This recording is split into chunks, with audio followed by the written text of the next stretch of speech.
So, week 9, 2015, that's 5th of November 2015, Mark and James look back at the brutal injuries of week 8 and rank the top 5 most impactful trips to the team doctor from last week's games.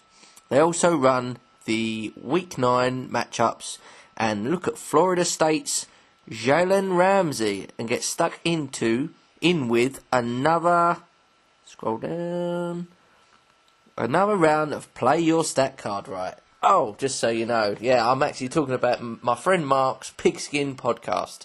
It's on iTunes, it's called Pigskin Podcast, Mark Payne.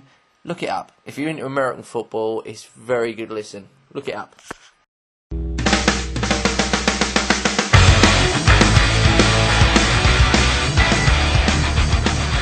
Yo, it's the CBA show, it's the Can't Be Arsed podcast. It's loads of shit that's floating about in my brain when I'm usually at work doing stuff, and I think, I should really talk about that on my podcast. Welcome to episode, who fucking knows? I'm not sure when I upload these, I'm not sure when I'll even, which order they'll even go in. Okay, today's podcast is an interview with me and my friend Natalie. Natalie, who you've heard speak in Blatella interview part 1 and part 2 with her husband Ben.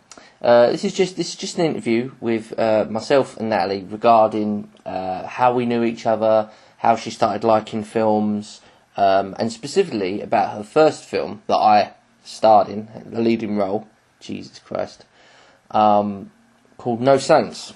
And while I was thinking about it, I was like, I really need to record this podcast soon because it's going to be the 10th anniversary. Well, today is the 10th anniversary of the 3rd day of filming. So obviously, the previous 2 days were the 1st and the 2nd. So I dug up some notes, and I've got about 4 pages worth of notes, which is what I'm going to go through. But yeah, just thinking back, sometime in, like, I don't know, late September, I should really have the date for this, but obviously Natalie did, actually, I won't go into too much details because she's going to explain it, but she asked me to be in her film, cast alongside everyone else. It was going to be a jewel thief type film, and for some reason she wanted me as the main lead. I don't know.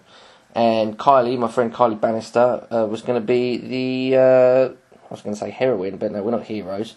The female lead, villains. We're both villains in it. And sorry, just having a sip of my beer. And yeah, so I'll dig into some. I've been looking at photos and stuff, and I've taken some notes and stuff. And well, here we go. Right, so I haven't read this, so this is going to be very poorly written, much like all of my stuff. So here we go. Wednesday, the 26th of October. This would be the first day of my leading role in a film. Strangely, feeling really, really nervous. I hadn't been before I was feeling it. What? I hadn't been before I was feeling it. Oh, whatever. I was ready in my hat and suit. The sex hat, apparently. Everyone was looking beautiful in their 1940s attire. Well, let me just go back to that sex hat thing. I don't know what it was my brother's, I don't know if it's a trilby. I don't know, it's my brother's hat. And some of the girls, I think Amy or some of the girls were like, "Oh, that hat is just sex," and I was like, "Oh, yeah, great." So that's why I'm got sex in inverted commas there. Okay, I had makeup put on, which felt a bit strange at the start, but it was good because you couldn't see I was wearing it. Okay, doing lots of scenes. Wednesday, mainly big group shots with a bit of dancing. Well, obviously I've not really documented that much. Went home, went to Steve's after he came back from Surrey, had fun putting up a wardrobe. So yeah, Steve must have been visiting Guildford. Obviously he went to uni there eventually, so yeah, he missed the first day of filming. A couple of notes, obviously Steve was absent, Tommy was present, Amy was ginger, and we filmed the entrance via the front door. So yeah, other than looking at pictures, it's quite hard to remember what really went on. But yeah, basically, Tommy wasn't there the whole time. That's obviously why I've put Tommy present and Steve absent. Amy ginger because the second part of filming, which was 2 months later, she actually had red hair, like bright red. Anyway, Thursday the 27th of October. Day 2 of filming. Steve was present today, and today we would be filming some new shots. Well, obviously. Today I got taught how to dance, so did Kylie. I don't think we did that bad. Had shots of dancing and entertaining the crowd. Sausage and mash in my gangster gear. Well, we basically went down the Pine Mash shop, all dressed in our 94's attire. So that kind of cuts off there, really. Then went to Meg's show, which was really good. And as Steve said, going to see a show like that is maybe want to see more shows like that. Chaz and Dave might be on the cards, ... Went to the van, sat in the field, and went home. Yeah, that was basically what we did 10 years ago. We went over Blackshots Field via Rams Kebab, and yeah, none of us really drove back then, and we didn't go in pubs too much. I think this was probably the start of us going into pubs, but anyway. Excuse me. I think I've got written somewhere that I quite like sitting over the field. I think I prefer to sit over the field than in a pub. Jesus. Well, that's changed. Anyway, Friday the 28th, so exactly 10 years ago today. This was the final day of shooting. Very sad. Well, actually, no, it's not the final day, but it's kind of the final full day. Meaning that I knew that, obviously, we hadn't done all the filming we needed to, and that we'd reconvene at some point. Probably at this point, I didn't realise we'd be reconvening 2 months later. But yeah, so that's what's happened. But there is little bits more to film. Today was my favourite day of filming, as I did a lot more action scenes, fighting with Steve, which will have lots and lots of outtakes. Jesus Christ, I hope the outtakes see the light of day, because they were embarrassing. Let me see, running away with Kylie, and running away generally. Yeah, I did a lot of running that day. Yeah. And then later that night, once we finished, we went to Frankie and Benny's, had a nice meal, even though, in my opinion, for the money, I got small portions. Realised Scrumpy Jack's wasn't really a nice cider. Went back to Kylie's to watch QI. Couple of notes there. Lisa and Tommy absent. Mark dogshit and hat not in suit. Tom and Jen come to Frankie and Benny's, and Mark stole platform sign. Rainy, walk home. Just a little bit of a note there. Obviously, Lisa and Tommy were absent from this Friday. I assume they'd work. Basically, Mark had work, and he was like, yeah, I can't film on Friday, and yeah, everyone was like, okay, fair enough. And after work, he turned up to Kylie's in his Libertine shirt, jeans, and he happened to have a blue mohawk at the time, and randomly Natalie said, I'm going to need you in a film, in a scene, and it was like, fuck, I can't, I've got blue hair and I ain't got a suit. So somehow he got a suit. I don't know whose suit it was. It might have been, for some reason I'm thinking it's Gerald's suit, Mike's dad's suit, but I don't know. Trousers were massively too big. He had a fucking massive Indiana Jones hat on because, he had fucking blue hair. Not that it would matter because it was a black and white film, but it was funny as fuck. And what made it funnier, he didn't have any shoes, obviously, and Kylie at the time had 2 dogs.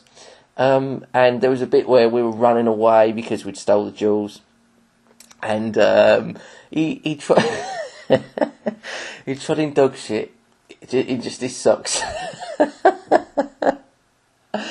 Oh, it was so funny. It was so funny. Another thing that happened that day was the dog shit and all that. There was, I think Natalie was like, oh, it's fine. They got away, but we got the fucking jewels, and she pulls out the jewels, and it turns out to be, I don't know, something else. And I think you can mouth Steve going, "Fuck's sake," or "Fucking hell," or "Fucking cunts," or something. It's funny. It's very funny. I'm not sure that was actually in the film. Natalie might have edited it out, but I remember watching it at the time because we were behind the camera. I think Ben might have been filming, and we had a good laugh, me and Kylie. Okay, we fast forward to December the 19th. Some sort of... Oh no, it's a Christmas holiday, obviously, of 2005. Monday morning, filming at Kylie's, feeling exhausted. That was fine when walking to Kylie's. Fresh air woke me up. Had a good time filming. Did some good shots. And that's it. So, not very informative. I really wish that, I could have spoke to myself, my future Paul could have come back in time and talked to present Paul at the time and said, you know what, you should use this diary as a diary because I'm going to be looking back on this in 10 years' time and you're telling me fuck all. But anyway, some notes from photos. Tommy was present. Aaron was present. This is the only... Aaron had a little part in it where he was kind of like a security guard. Not a fucking very good one, because Kylie was still able to steal the jewels. Lisa was present, but she had different hair. I'm not 100% sure why. I mean, she didn't have different colour hair, but her hair was done differently. I can't remember why. Amy, yeah, as I said previously, Amy was red hair. And we did lots of shots of me pulling a gun out. I mean, it was Mike's BB gun. It looked pretty good, you know. And also there were shots of the jewels being stolen and the escape. Next, December the 20th, Tuesday. Went filming, had a good day filming, finished off the film. Fuck's sake. See, great diary entry there. From photos, we filmed the final scenes, some more gun. Anna was there, and Tommy was also there. Can't really remember what we did, to be honest. Hopefully Natalie releases all of her footage onto a DVD and stuff, and I'll be able to go over it and we look at it. That'd be great. So from December the 20th, obviously Natalie went back to college and did the editing, and we had a premiere in Premiere Avenue, Natalie's house, and I've got here March the 18th. Was in my suit, marched down to Premiere Avenue. We stood around like it was like a wedding was about to start. No one really knowing what we should be doing. After a little while, we watched The Holy Grail. That's Monty Python, Holy Grail. I remember at the time, Natalie was with Josh, and there was a projector. There was some sort of... Well, there was a projector. I don't know, maybe someone had a projector, and it was being projected on the wall. Me and Josh dropped Mark off home so he could get into his suit. So, I'm not really sure what the deal with that is. Maybe we picked him up from work first, I don't know. We found a strange kid hovering outside Mark's door, next door neighbour's house. Looking through the window, it would appear. We pulled up, he saw us and hid behind a car. As we got out of the car, the kid quickly walked off.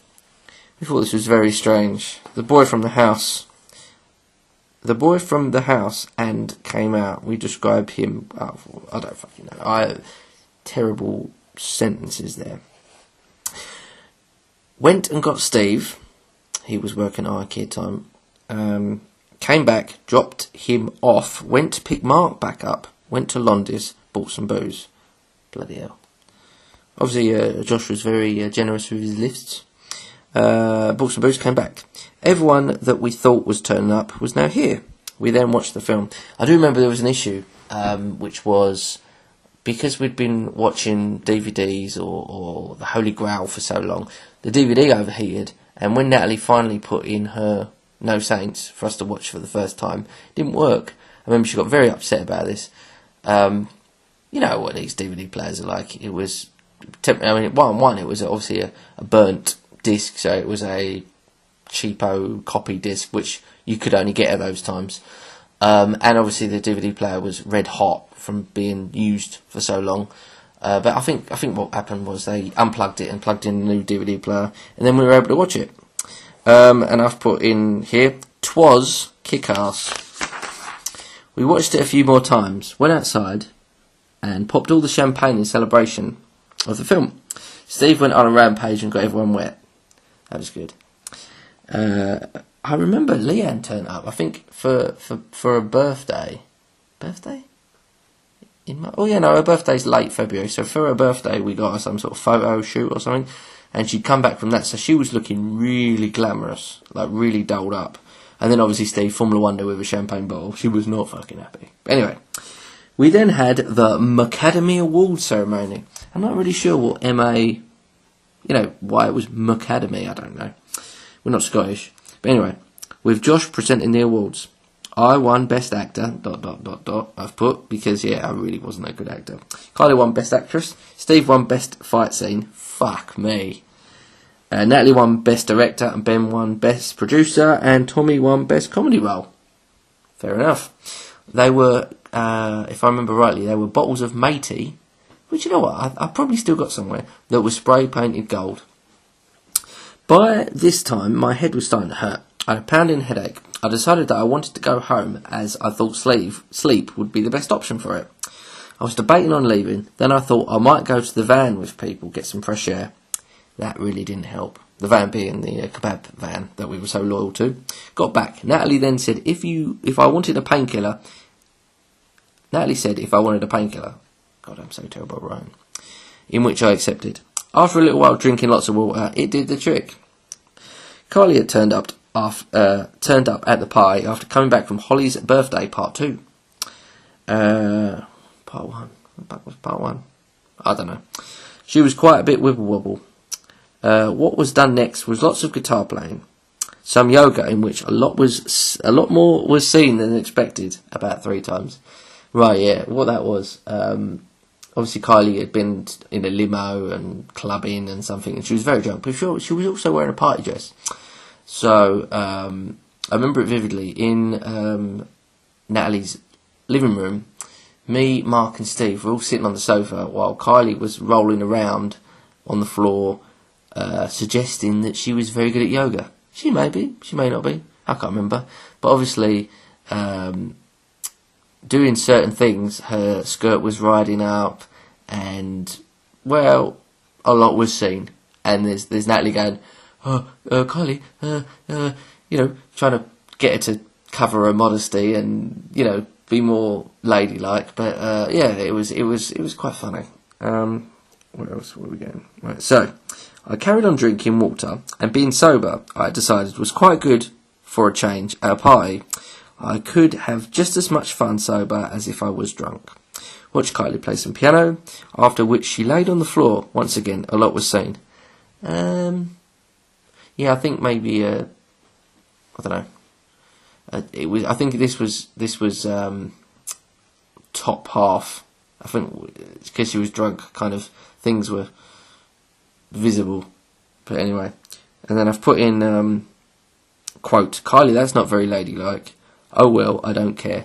So yeah, she yeah. Anyway, lots of people had gone home by this point. Tommy and Lisa, Anna and Lee. Sometime around 4, Steve went home. Bloody hell, 4 o'clock. Kylie went into a deep sleep, went upstairs to bed with Leeson, who was already asleep up there. Don't even remember Leeson being there, but anyway. People decided to sleep. I couldn't, so I went in search for someone to talk to. Amy was not asleep, so I had a good 2.5 hour talk with her. It was strange how I actually justified myself. I was not expecting that. Right, I'm not even going to bother trying to think what that fucking meant, but anyway. People woke, most of them went home. Me and Amy helped Natalie tidy up. Natalie made us some breakfast, which was very nice. Thank you for that, by the way, Natalie, which I've...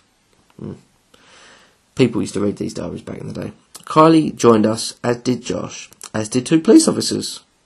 Hello, is Josh Evans and Paul Sinclair there, please? We were like, what the fuck? The thought had both gone through our heads that we'd done something wrong. But it was just an inquiry of the boy we saw at Mark's house. Yeah, that boy that was... Anyway. After watching the film a few more times, we all went home. Josh gave us lifts, and that brings me to now. Okay. Another thing I remember from that was Chris. I don't know, I can't remember Chris being really drunk. Back in this era, I don't remember just Chris being really, excuse me.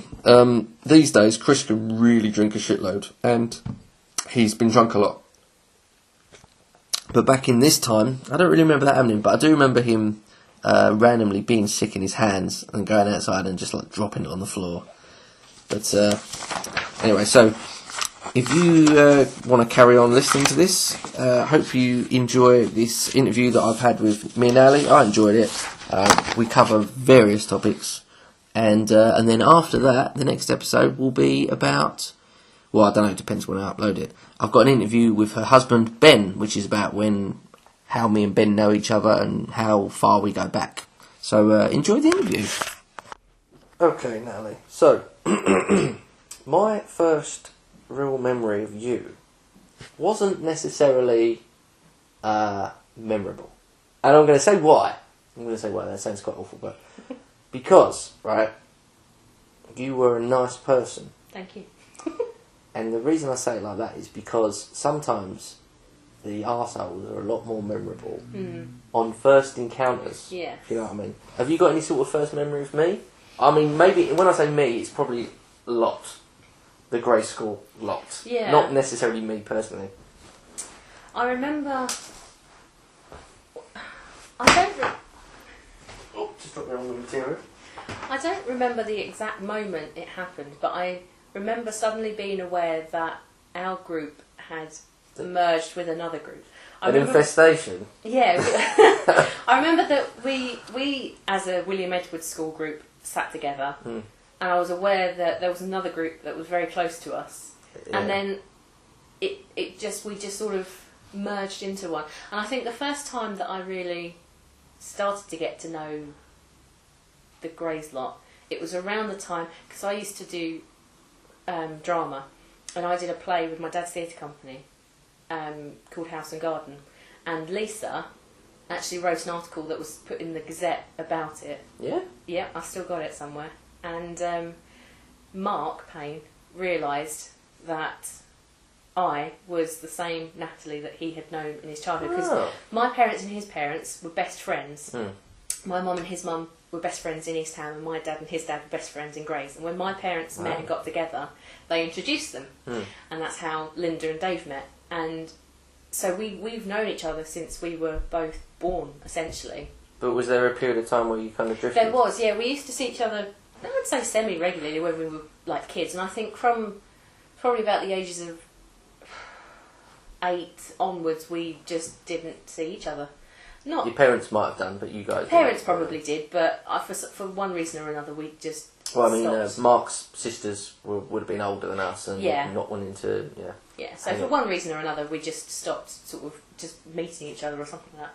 And because of that picture in the paper, his mum said, "Oh, that's Sharon's Natalie," and he suddenly realised, and then I realised as well, because he came in the next day, and we were just like, "Oh my God, it's you!" Yeah, because we hadn't seen each other in years. So, would you say this is like winter 2004 or early 2005, I guess? That would have... Because Mark did start hanging about with you guys before any of the rest of us. That may have been late 2004. If I can find... If I can find out when the play was, I can tell you exactly when that was. What's the story with Lisa? What was she doing? Why did she write the article? Did she do her course or something? Did she do English or journalism she did or something like that? Accounting. That's the only one I knew she did. Yeah, I'm sure it was like to do, not for her course, but I'm sure she was taking something similar to that. I'll cut this in and actually ask her, and then I'll add the bit in. Yeah, because all I remember her saying... This is why. Yeah, exactly. Because all I remember her saying was, "Can I write an article about it?" Yeah, and then she came down on, I think, the day we did the dress rehearsal, and there's a photo of me, her and John Michelle, because he was in the play as well. They were good friends, weren't they? Yeah, and so we had the photo, and she wrote the article about the play, and it was actually in the Gazette. And I'm sure it was something to do with one of her courses. Yeah, potentially. But yeah. So I remember, obviously I was friends with the Greys lot, and then Dickhead started becoming friends with the Greys lot. I'm sure you know what we're talking about. So then there was kind of links, because he was still friends with you lot, it was kind of a little bit of links sort of thing. Because I remember he pasted just a big, an MSN conversation, he just pasted all of your guys' emails. So I added, maybe not all of yours, but I added a majority of you on MSN. And I was talking to some people before I even properly met you guys. And we kind of started getting close, and then it got to a point where I think what happened was the Blue Room was shut. And we all went to the garden room for a couple of weeks like we used to do. And we all sat together and, you know. And then when it reopened, you guys had left and we were like, oh. And then we, weaned ourselves back in. But it's the same, like, Mark was friends with you guys before. You might have helped that. I think that that sudden realisation sort of helped us. But I knew all of you guys without even knowing this, because like I'd be looking through your school pictures with Dickhead, so I knew all about you. Natalie goes out with Josh, and Steve's really tanned in that prom photo. Jesus Christ, he was. Those sort of things, yeah. and then I think it was a bit easier to talk to you guys for that reason, because you weren't really, although we were literal strangers to each other. You felt like you could approach us a bit. Yeah. Because of But it also became, I think, my getting to know you guys was kind of acceptance of friends of a friends. I'd become friends with other people, and just because I was around, friends for association. You know what I mean? So yeah, there's a certain select few people that were just there. I think you might have just been one of them. Like we've just in the blue room, and we all just started talking. I think that's how it happened, because like I say, I don't remember sort of one defining event that we just went from being two separate groups to one. It was a really gradual process over several months, maybe even the entire of the first year. A really gradual getting to know people. One person in our group would know someone in that group better, and then that would encourage other people to Lisa knew Lauren Sibley and Gary Warren, who were friends with me at the time, because they went to primary school together. And then she would have known Ben as well. Yeah, she would have known Ben as well. So there's one. There's you and Mark. Yeah. Then there's that. There's more. And I mean, see, I can't put my finger on when we started hanging out outside of college, because I started to see Kylie randomly. I think I was asking people to do something, and I was like, oh, I'll ask Kylie. I've never spoke to her before. And she was like, okay. We went to Lakeside, which was random. But then from then, I don't know. I remember it was April in 2005. Anna, who didn't really know me much, said, what are you doing tonight? And I was like, oh, nothing, I'm free. And she was like, actually, never mind. And then that night, you guys had a party around her house. I was like, shit. So I was nearly invited to a party then. And then you guys had a comic relief party where Steve got waxed, right? At my house, yeah. But at that point, I wasn't friends with you guys. Properly. Like, I wasn't friends enough to go. Yeah.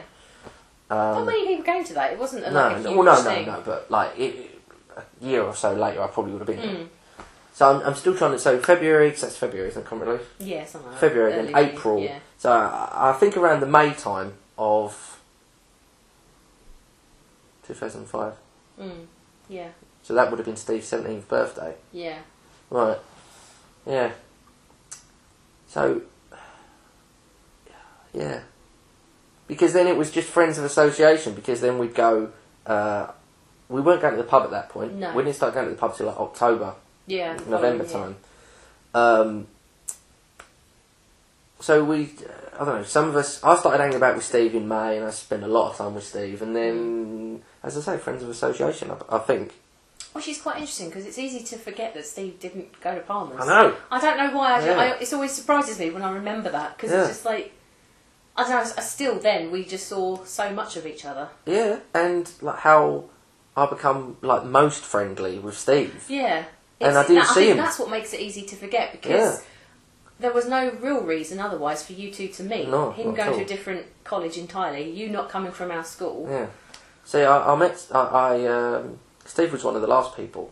I'd even met Josh before Steve, I believe. Steve was in college one day, and I was with Mark. And Mark had already met Steve and was all friendly and shit. And because there's a story that Aaron told me of, like, I don't know if you were there, but there was, let's say, select you guys over the tree, and Aaron was there on one of these rare occasions. I don't think I've ever been over the field with Aaron, but anyway. And there was like mopeds or something, and Aaron was taking a piss out of this kid who was going, pussy up. Do you think you might have been there or something? Yeah, I remember. Because Mark was there. Yeah, I remember being over the field with lots of people. Yeah, I was with lots of people on quad bikes and stuff like that, and like they were thinking they were all that, and we were just taking the mick out of them just because we could. Yeah, so that was a point in time in which Mark was friends with all you guys before I was. So where was I going with this? Right, so around that time, Steve was in college and he was sitting. I think I was near the pool tables, and Steve was sitting with Lisa. And Mark was like, oh, I'm going to go see if Steve wants to play pool. And he was like, nah. I was like, oh, bloody hell, it's Steve. He's not as tan now, is he? And meeting Josh, you guys were playing pool, and Josh was in his army gear or something, or I don't know. And either... Because I still don't think we were friendly at this point. Because he had no reason to talk to me, and I thought to myself, maybe he's seen pictures of me, but because he just went, oh, fucking women are shit at pool, aren't they? And I was just like, yes, don't hurt me, sort of thing. And then it's just weird, because then it's like, perhaps because I was friends with Steve and Mike and Kylie, and they're all friends with you, and we decided to go for a picnic, or go bowling, or whatever. Obviously I was quite friendly with Lisa as well. that it was just kind of like people come as a package now. Yeah. You know. And I think that's exactly what happens. Yeah. Someone is sort of on the fringes, and they get more friendly with someone and someone else, and then eventually they just become the sort of like invited to everything, the norm. Because obviously, we've lost a few people. Like there was the Leeson era, yeah, and there was our friend Darren O'Leary, who you probably don't remember, but randomly kept turning up. He was at Steve's 18th birthday randomly, and I was like, "What the fuck are you doing here?" But anyway, I remember there being a Darren, but yes, because he went on to work at the contact centre. Oh, right. And it took me a couple of weeks to realise that's him. Oh, yeah, yeah. Just like randomly, I was like, "What are you doing, fucking Steve's house?" Because I know it sounds horrible, I'd kind of left the Greys lot behind, not including the Greys lot that came with me. Yeah. But so to start off with, Ben wasn't around, as we spoke earlier. So it was mainly me and Mark, and all you guys. And then I think the turning point, you had a Christmas party. Yes. In which Faye and Ben came along, along with Lee, Leanne, Chris. I don't know if Leanne and Chris were still alive at that point. They might have been. I think they might have been.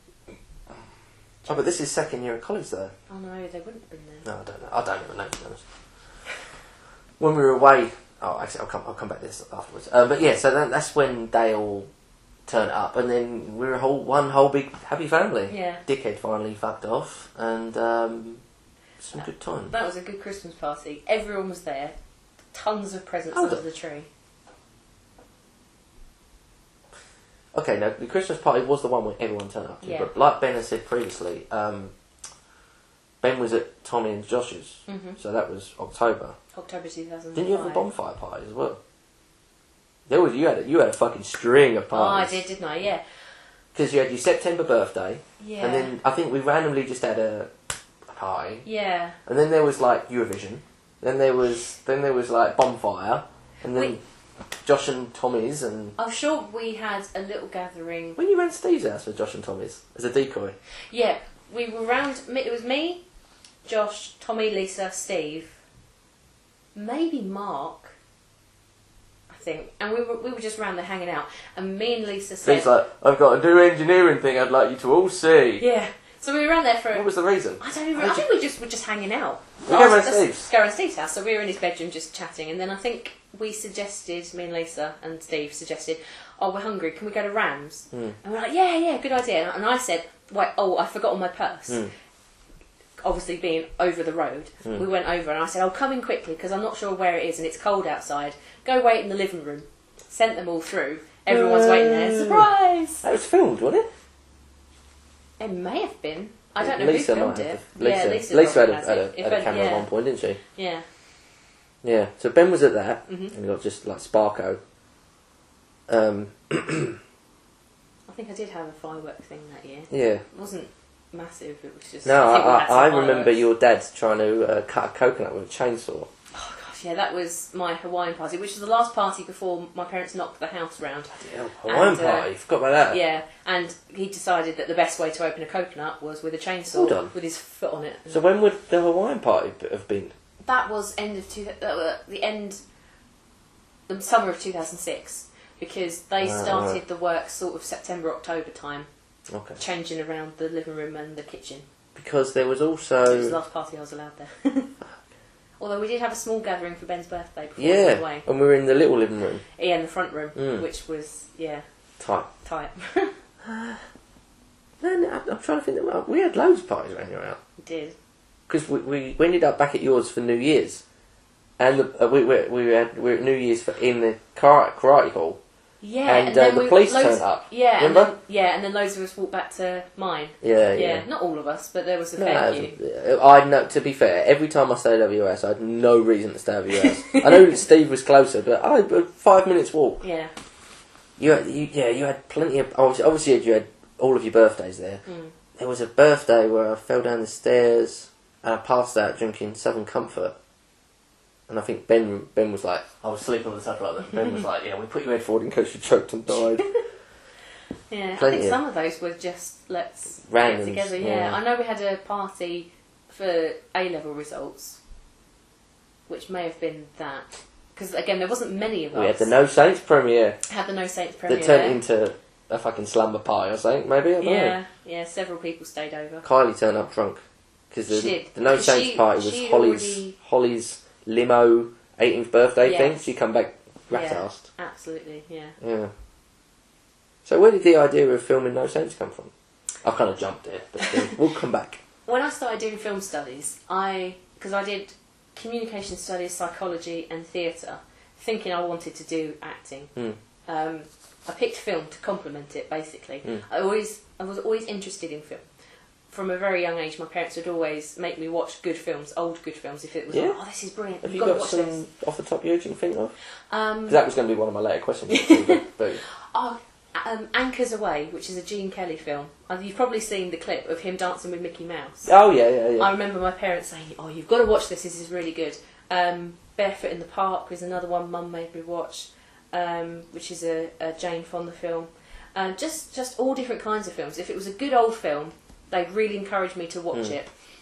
And with my dad always doing Amdram, I was always in the theatre, so I was very interested in that sort of thing. And so I took film because I had a real interest in it. I thought, actually, that would be really good to study. It would go well with theatre. In the first year, there was no practical projects, but you could do the accredited course. Oh, yeah. Do you remember the accredited course? Yeah. It didn't work. Which I didn't turn up to any of mine, but There was a film production one, or video production. Video production, yeah. Yeah, so I took that to get some practical experience, and that I made like a trailers for a fake film. Were you actually using videotapes? Or was it actually on a computer? No, it was DV tapes. DV tapes, right. Yeah, and then you edit it digitally on the computer. So I did a few things in the first year, and I knew in the second year of film you had to make a film, a 5-minute film. And I was really, by this point I knew that film was what I wanted to do. Overacting, because theatre was very different to drama GCSE, and I wasn't enjoying it as much. So because I knew that I wanted to make a film, and I was going to be able to in the latter half of that year, so early 2006 I would have started to have to do it. I went to my teacher at the start of the term, September 2005, and said, I know we've got to make a project. There were very few limitations. I think it just had to be about 5 minutes long and be self-contained and things like that. Otherwise you could do what you wanted. And I said, can I start filming it now? Can I start filming it beforehand? And they said, yeah, that's fine. As long as you follow these guidelines, that's absolutely fine. Where did you get the idea of doing the story of No Sense? Absolutely no idea. Can't remember now. And then also, how did you get Kylie's house? Well, Kylie was quite... I'm trying to think of the right word here. Well, Kylie's parents were quite liberal to having anyone round, weren't they, really? Yeah. I think Kylie's parents in that respect are very similar to my parents. My parents were always happy for us to have friends round and have parties there. As long as we, looked after the house and we didn't destroy it. They were quite happy for us to... Kylie had such a house, didn't she? A beautiful house. I loved it. Gorgeous. It was the best house. It really was amazing. It seemed like, not all of them, but a lot of the house parties did go terrible. Like, we had a good time and then a catastrophe. They were extreme. Yeah. They were really good, but they had some really interesting things happen. The doors being kicked down and the cat dying and all that. I think I was with you when that happened. Yeah, because we went round early, didn't we? Yeah, and I think we were in the living room. We had like some sort of like... I was at the front door because she was saying goodbye to her parents, and I saw the cat run through the door, and then the dog ran as well, and then, it was horrible. It was really horrible. Yeah. But so we had 3 days in half term in October, 3 days in the October half term. I literally think Kylie just asked the parents, can we film during the day? Because we got there about 8:30, 9 in the morning, so after both her parents had left for work, and we left about 2:30, 3 o'clock before they got back, or maybe it was a bit later. Might have been a bit late, because I remember we used to go down the pie and mash shop for lunch. Yeah, maybe we left for about 5 o'clock then. Me and Steve would turn up, and you'd go, done, and then we'll be like, waiting ages where the girls have all got the curlies, and we'll be like, fucking Jeremy Kyle. Yep. Just plonking on the piano, trying to, and then about an hour later, we're ready to film. Playing Sultans of Swing over and over. Yeah, exactly. So as long as we tied up after ourselves, I don't think it disrupted them that much. But we didn't manage to get all of it filmed in the October, so we had to wait. I don't know why we had to wait so long. Possibly so that everyone in the cast was off during the day, which was the only time we could film at her house. So we had to wait Josh till never made it, did Christmas he? holidays. What was Josh going to be? A body... Oh, Josh was going to be Steve, wasn't he? Was I going to fight Josh? I can't remember now. Because Steve had to play 2 roles, didn't he? Or is it technically the same person? It's the same person. But because I thought me fighting Steve was going to be Josh. I thought, if I remember correctly, Josh was going to be a bodyguard and sort of back up Aaron's role. Oh, right, okay.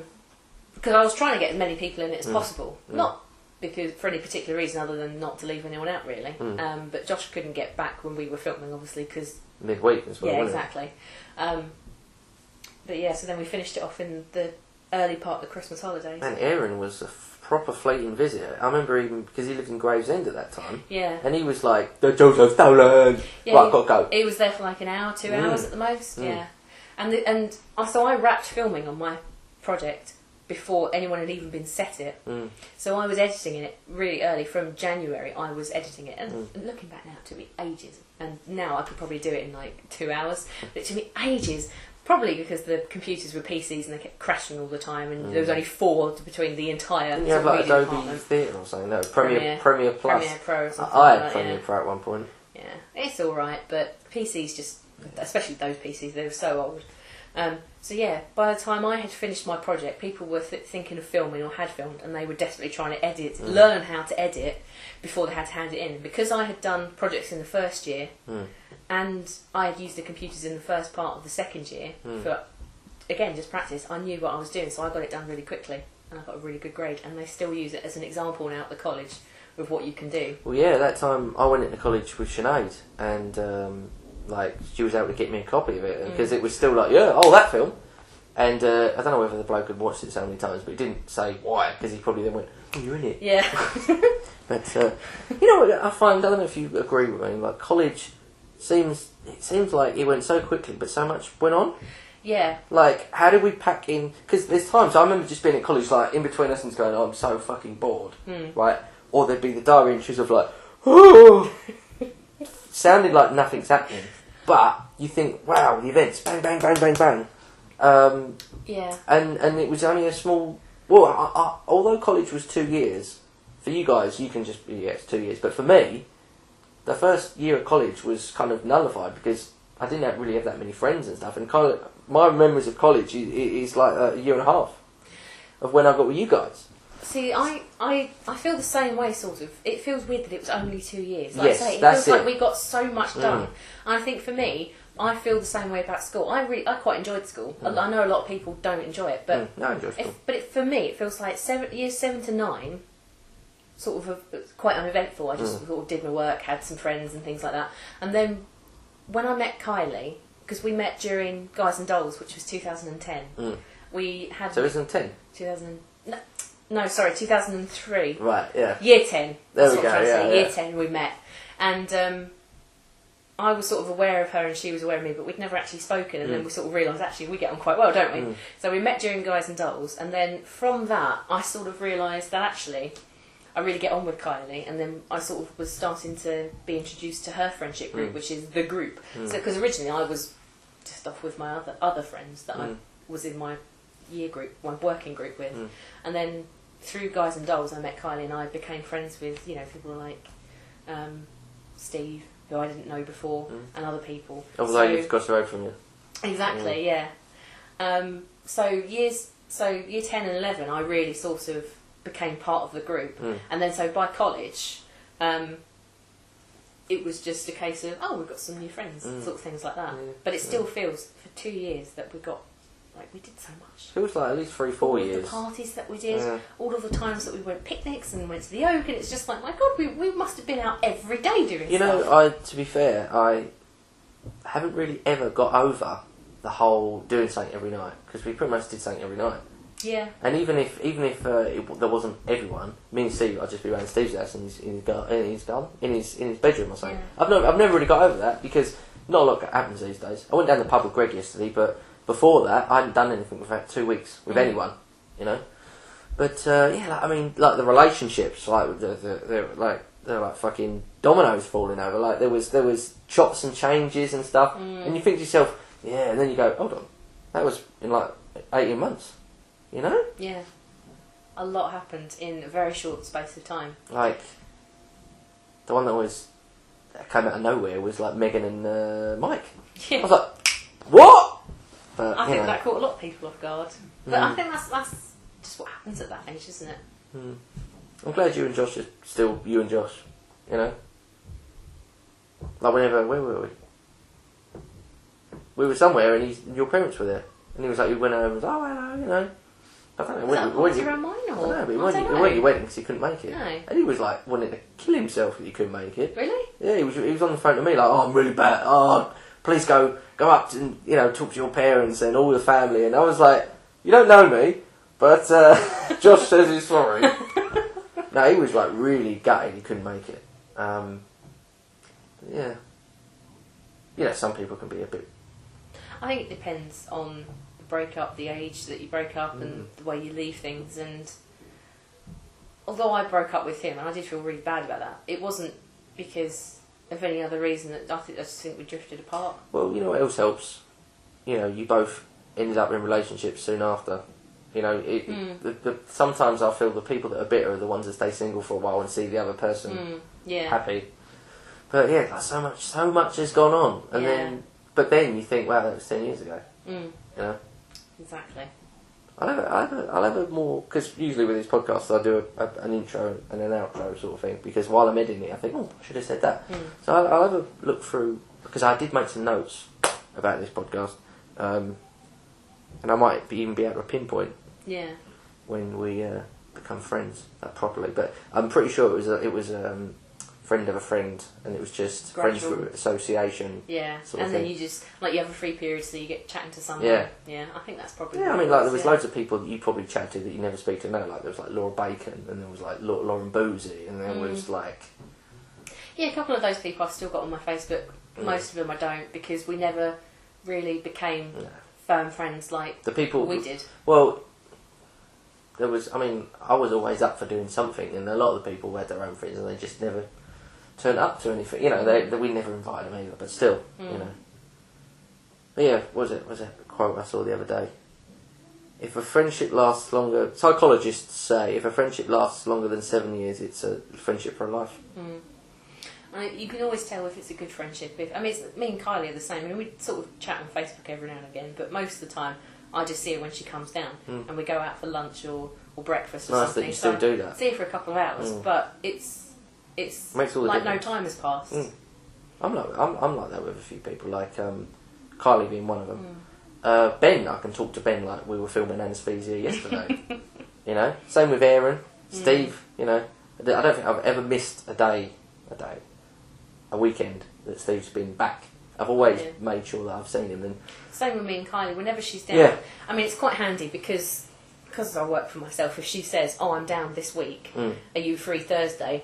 Actually, I can switch things around. I'm at work, you know. Yeah, so I've although we realised the last 2 times she's been down, she came down sort of May and June, July, and I saw her both times then. But before the May one, I hadn't seen her for 6 months. Like I saw her last summer, and then I think I missed her in half term. Can't remember why. She was. And she came down. She was around my birthday. Yeah. Like maybe early January or something. Yeah, and I got a text from her that my phone decided to give to me 3 days later, saying, "Are you free?" And I was like, "I'm not." And it was all stuff that I just really I could not shift around. It's like, I'm so sorry. It was the first time since she's been coming back from Newcastle and I've been around that I hadn't actually been able to switch things around and see her. And when we got together, I was like, I'm so sorry, it's been like 6 months. It's ridiculous. She did randomly turn up at one point, wouldn't she? Because I spent some time with her, like we went out. But then another time she come around my house and me and Steve were fitting lights in my living room. And it's like, oh, it's middle of the week. Well, no, it must have been May Whitsun week or something. Yeah. It was... I think she came down for a family thing. Oh, yeah. Yeah, she spoke about that. Okay, well, let's wrap that up. That's exactly half an hour right now. There we are. But, well, thank you for taking part. That's all right. I'll probably add a bit more when I look at my notes. And I might put your voice on and go, oh, yes, Paul. I'll pretend I'll ask you the questions. You don't sound like that. Thank you. Anyway, thank you. Well, if you made it through the full podcast, then well done. I hope you enjoyed it. It was quite a long one because I had a lot to talk about with No Saints, and like a half-hour long interview with my good pal Natalie about her business and about her life and how she knows me.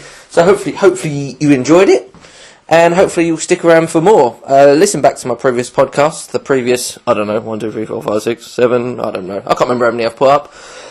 Have a listen back, rate, subscribe, what do you do on YouTube? Like, I don't know, +1 on Google Plus. I don't know. I'm not down with the kids. But if you enjoyed it, I'm glad, because I do try my best.